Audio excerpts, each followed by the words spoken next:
Hello, everyone. It's really, really nice to be back in Kingston.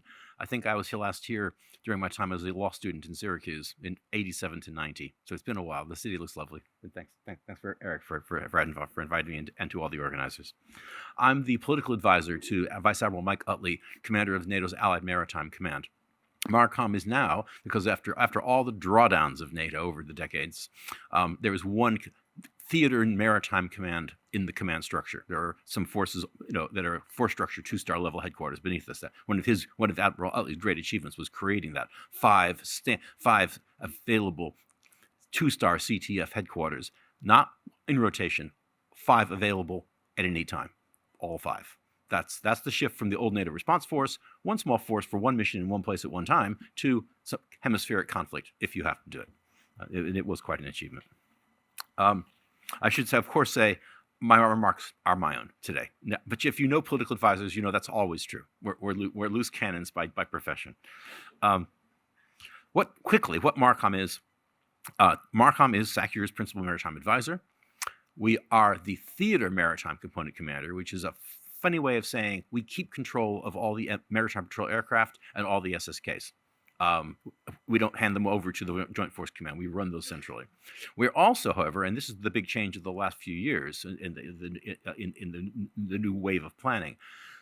I can't get into the exact details, but essentially, MARCOM will command all maritime forces under the NATO flag, other than those given to Striking Force NATO, the carrier strike and amphibious strike forces under Striking Force NATO. That's a major change. Everyone says, how are you going to do that with only a headquarters of 480 people? The answer is, well, if we were fighting the tactical fight, it would be impossible and too risky for one headquarters to do. But we're not.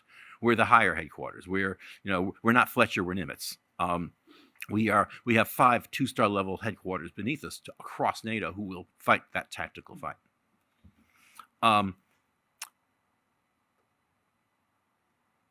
We have some very good. I should mention we have some very good Canadians, led by Commodore Sean Williams, who's DCO's plans at MARCOM. Then has done a lot of good work on exactly what I've just been discussing.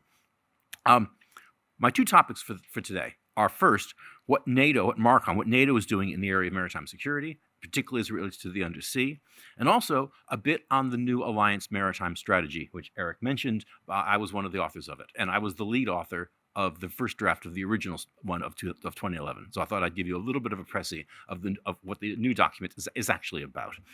Now, when I use slides, and I'm not using them today, I throw up a slide that shows the map of the area of responsibility. And it has lots of blue dots on it and a couple sprinkling of red ones. And those blue dots are every NATO-flagged or Allied warship at sea. And then the red dots are the Russian warships at sea. Today, blue dots outnumber the red dots by 3, 4, 5, 6, 7 to 1. It's overwhelming. Our conventional advantage today is overwhelming. But that's a very 20th century way of looking at sea power. Number of ships, amounts of tonnage. Things have changed in maritime security and in combat power. The 2 basic ones are the rise of asymmetric hybrid strategies below the threshold of escalation, sometimes right up to the threshold of escalation. And on the other hand, the emerging technology, which is putting some of our legacy systems at risk. So having that great advantage, and we need the advantage because we need, as going back to John Lehman's days, we know we want to have an advantage over the adversary at sea because we often won't have it on land. Geography is tyrannical. It's still only a 4-hour drive from the border to Tallinn. We'll never change that fact. So we need the counterpunch of overwhelming superiority at sea if we can have it. We had it for a long time. Okay,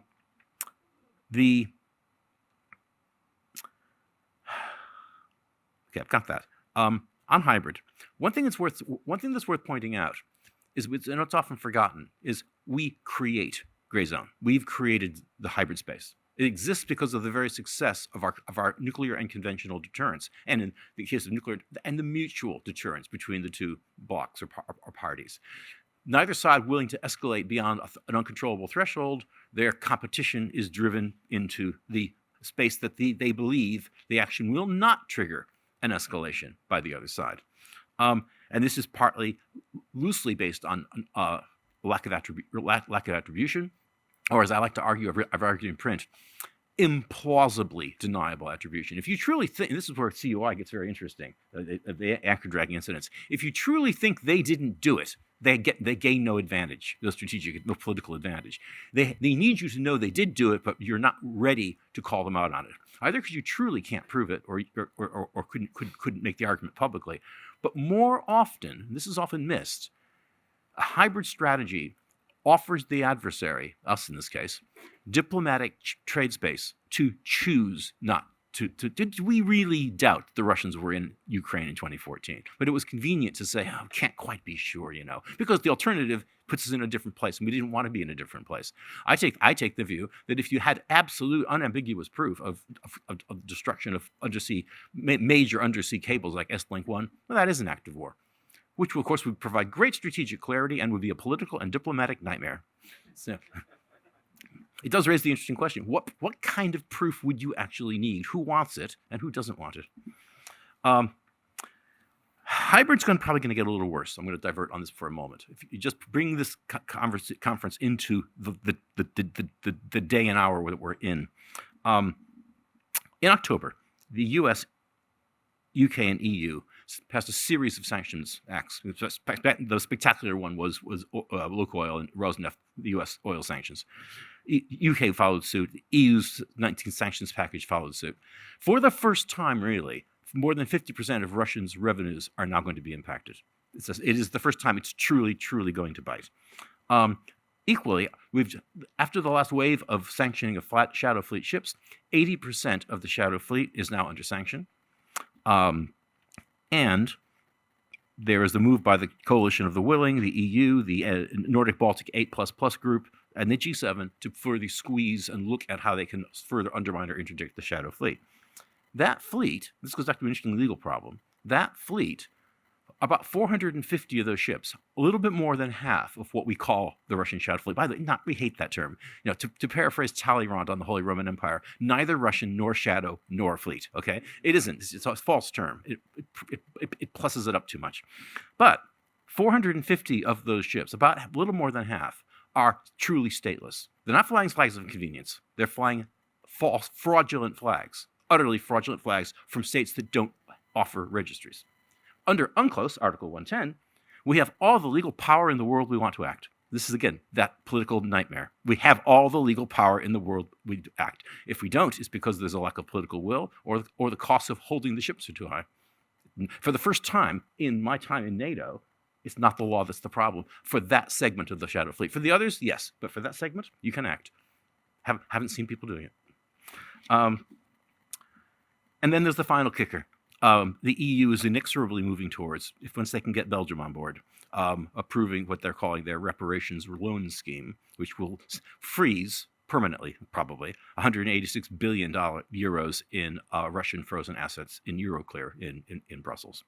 So all this is coming to a head late November, early December. Two days to consider. 21 November is when the final wind down licenses for Russian oil expire, under U.S. sanctions. That's this week. And then 10 December is the EU summit where they will probably declare the reparations loan scheme active. Of course, Moscow's not going to take this lying down. So we've seen some very interesting hybrid activity. We saw the potential derailment of a passenger train in Poland. I think we're in for an interesting few weeks ahead. That's just my little point about watching the world today. That's what poll ads do. Back to the main points. For maritime security, some of my sandwiches have been eaten. I was getting to, of course, the Russian underwater reconnaissance program, the efforts of the Yantar, the academic and professor class ships. They're definitely, this is undeniable, they're definitely interested, Sarah pointed out, they're definitely interested in the undersea. We know they're doing stuff. We don't quite know what stuff they're doing, but they're certainly active in this area. Then there's, as I said, there's the CUI problems in the shadow fleet. And there were 4 major incidents. Interesting connection to the Chinese, I agree. I was in Helsinki in early January with my commander for the Heads of State and Government Summit. It was amazing to see the solidarity around the room and the forcefulness of the political leaders, particularly the Finnish and Polish political leaders. Remarkable. What did we do? Well, we stood up something called Baltic Sentry. It's not an operation. Operation means NATO has to pay money for fuel for ships, so we don't, it's an enhanced vigilance activity.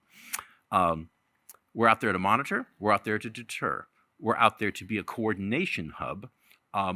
If kinetic action is taken, it will largely be done nationally. But we are providing this plug and play network with which to enable the Baltic states and others, Baltic regions, nations and others, to try to police their seas and to keep a very close eye out on a commercial activity. On the fact that the Shadow Fleet ships, the tankers, have been linked to these incidents. Right? So we don't have evidence that it's deliberate, but some of the coincidences are a bit of a stretch. But then whether my boss says whether it's deliberate or not, we're out there to try to prevent it. We've had a pretty good track record. Since early Jan, there hasn't been a single incident. However, it was summertime, and now we're going into wintertime. So on the theory that this is criminal negligence at sea, terrible seamanship, bad incompetence, then we're going to see some incidents. If it was all a grand strategic plot by a guy with a white cat, then we might see change. We might see. But in any event, I'm pretty sure these masters on these tankers are tired of picking up the phone or hearing a hail for the 15th time today. Hey, just be careful with your anchor, will you? So, and that's what's happening. So they know they're under near constant surveillance. We have a new. I mentioned one of those 5 2-star CTF headquarters. We have one active right now for this enhanced vigilance activity. Task Force Baltic in Rostock, the new one.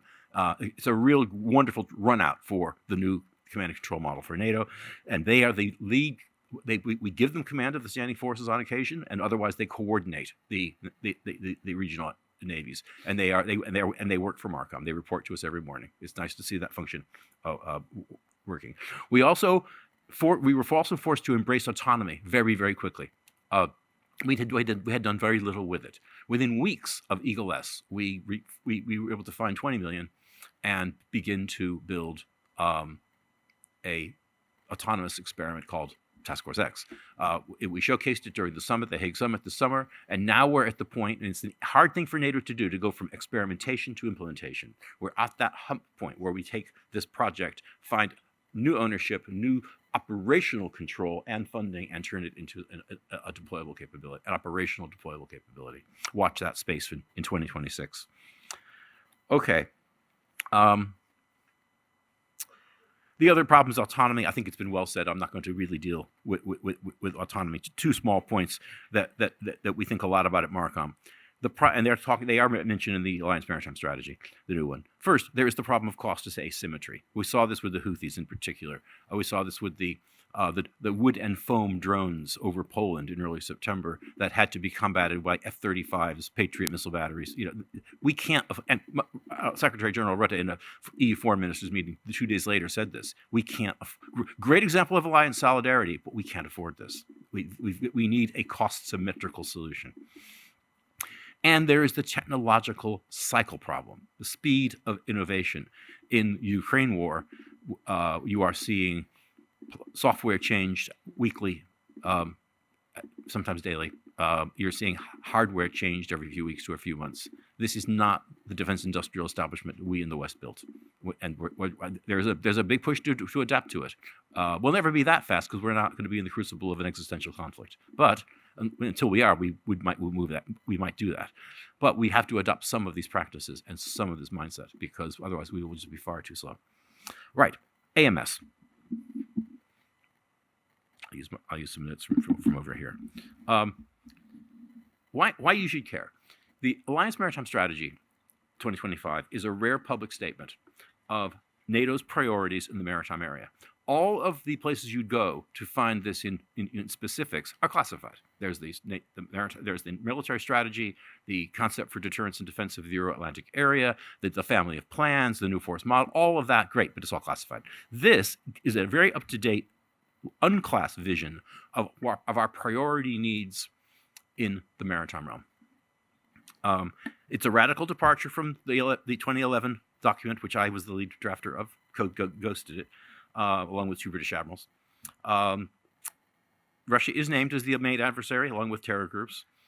We always put terror groups in, but the focus is quite clearly Russia.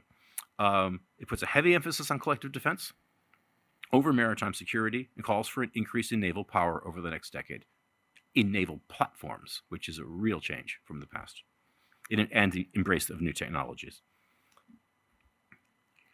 Published 29 October 2024,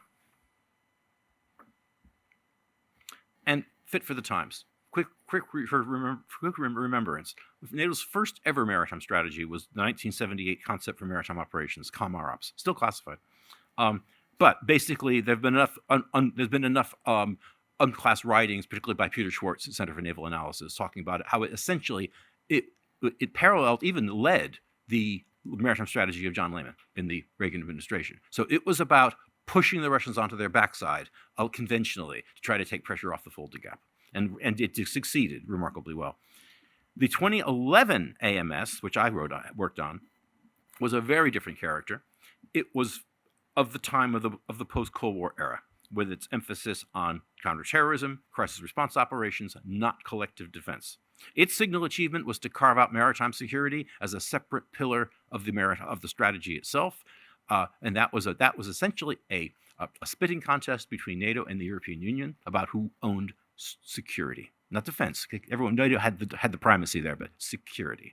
And we'd already started Operation Ocean Shield in piracy, and in the best NATO tradition, theory had to catch up with practice. So we finally had the mandate for what we started 2 years prior in 2011 AMS. It was a mandate document. It was a debate about NATO's boundaries versus EU's boundaries versus nation states' boundaries. AMS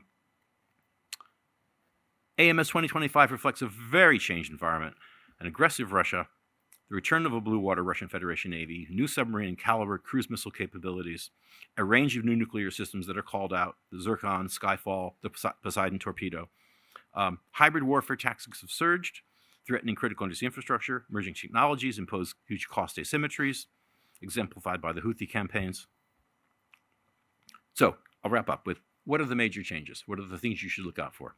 First, of course, the big change is we look at rapidly closing existing gaps in readiness, capabilities, and the available mass of forces.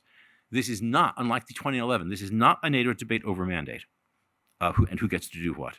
It actually is quite open in what NATO lacks and is calling for growth. There's a large emphasis on the need for increasing naval posture, paragraphs 4 and 30, if you're interested. Russia and terror groups are now specifically named. It sounds obvious. However, in the last time we had a strategy, NATO, under our agreed threat set assessments, Russia was not listed as a threat. It is now. Emphasis was placed on Russia's buildup of new capabilities. What we put emphasis on was interesting. We emphasized the RUP program, the monitoring of undersea cables, the new nuclear-capable missiles and torpedoes, threats to critical undersea infrastructure, and activities of the Russian Shadow Fleet. The surface fleet got hardly a look in the panoply of things we were concerned about. My own view was that other than the several advanced newer class SSGNs, I think they overstated the threat of the Russian Navy, given all their size, their difficulty, their age, their maintenance problems, what they lost to Ukraine. But the strategy wasn't wrong in doing so, because assuming Russia keeps Russia on a war footing, they will return. They will be able to recapitalize. AMS 2011 gave greatest weight to crisis management and cooperative security partnership. 2/3 of the document were that, and the language in 2011 on collective defense was boilerplate stuff. I tried to change that, but I couldn't. By contrast, 2025's document devotes 2/3 of its space and the great bulk of its original thinking to collective defense. It's the crisis response and cooperative security materials that are rather old, all agreed language and all boilerplate. So it's quite clear where the emphasis lay in the new one. Maritime strategy disappeared. Maritime security disappeared as a separate heading. Effectively, if you look at the language of what gets covered, it's considered a subset of collective defense. So, quickly, key capabilities that were flagged. Readiness, of course, readiness, but they didn't say a lot about readiness. I think they had so much else they wanted to talk about. The call for an expansion of the NATO-wide naval inventory was the big change. Paragraph 7, resilient expansion of forces at the scale required to prevail in war. And I'll tell you a slight story out of school. It wasn't that easy to get that statement in amongst 32 nations, because that implies spending, but we did get it in. The strategy calls for optimizing manufacturing and expanding industrial capacity to generate the mass required to prevail. Reliance on a conversation about capabilities is the last refuge of the scoundrel, right? Because it's very hard to measure that. As soon as you start talking about we need to increase the order of battle, that's a different conversation. There's a discussion about using the NDPP and the NATO defense planning targets to translate the 5% defense commitments into this expanded order of battle, and calls for increased defense cooperation across Europe and North America, including the removal of trade barriers. Emerging technology, autonomy, fosters asymmetry, as I said, is all in there. There's a heavy emphasis on developing cost symmetrical approaches to new tech. The transatlantic naval suite of capabilities, carrier strike, anti-submarine warfare, mine countermeasures, is all in there with autonomy thrown into the mix.